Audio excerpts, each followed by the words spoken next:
I don't advise breadwinner. If you give an breadwinner advice, answer me.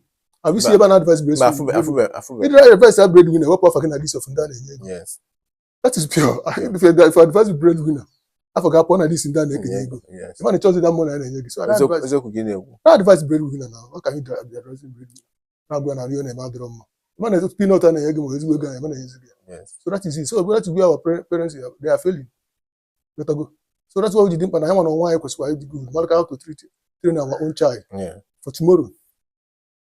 Let go. As my children, youth leaders of tomorrow. In Nigeria, youth are leaders of tomorrow. Tomorrow. Our youth are doing worse thing than the Indian church self.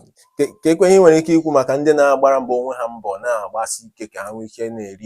now you're talking. Those people are more grace to their able. Let them keep trying and striving. They will make it at the end of the day. And then I end up on a village, or bring the distract here.